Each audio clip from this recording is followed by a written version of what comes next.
Welcome back. Well, we've been dealing with snow and chilly temperatures so far this spring. The south and central U.S. has been hit hard by several severe weather outbreaks with hundreds of tornadoes. That's right. Meteorologist Christian Bridges is here now to talk about how the numbers compare to previous years.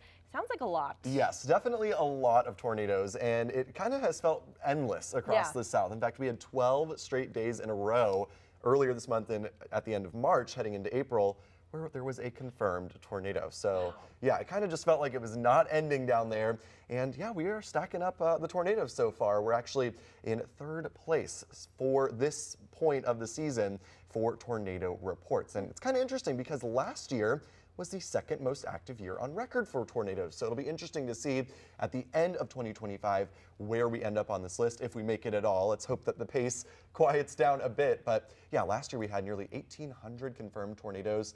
That was second only to 2004, 20 years ago, when we had 1,817. In 2011, that was the year of the Joplin tornado, the year of the Tuscaloosa tornado. That is third place. So yeah, big years on this list for tornadoes. And again, we'll see if we get there this year. But yeah, we've had 473 tornadoes in 2025 so far. The average we're way ahead. Way ahead, almost double the average through this point through early April. And again, last year was second place, right, for the whole year.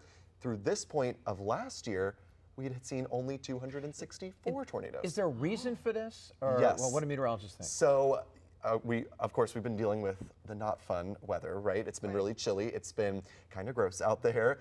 That kind of has to do with the tornado.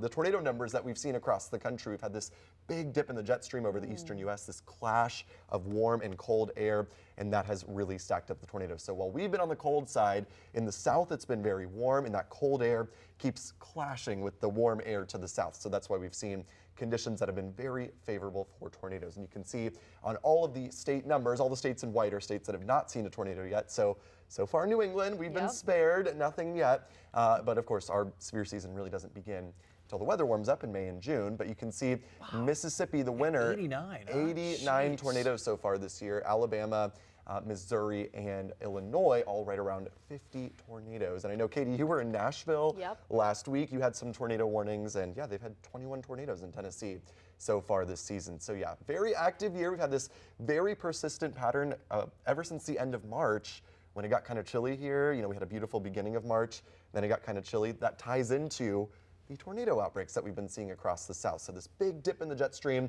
that has unfortunately been keeping us very not so nice. That clash of the cool and the warm air has led to very favorable conditions for severe weather. So we've basically seen a repeat of this pattern over the past several weeks. Likely continues into much of the next week, and in fact today we do have a risk of severe weather across the south. Luckily the tornado threat is pretty low. It looks like it's just a hail and wind threat, but seems like they can't catch a break down there. I mean, 89 tornadoes in Mississippi. It's not even that big of a state. Yeah, you went to, now I lived in the Midwest for like 2 years. I saw the aftermath of some tornadoes, never saw a tornado. You lived in Mississippi when you went to college. Did you ever see a tornado, an active tornado? I did see one active tornado. I didn't know it at the time, but actually a tornado had crossed the road in front of me. It just kind of looked like this like weird swirl. It was raining really hard, so you couldn't really tell what was going on, but then we got to the spot where it had crossed, and there was like metal up in the power lines. So the tornado had ended up crossing the road right in front of us. And when I was a kid in my hometown, it got hit by a tornado as well.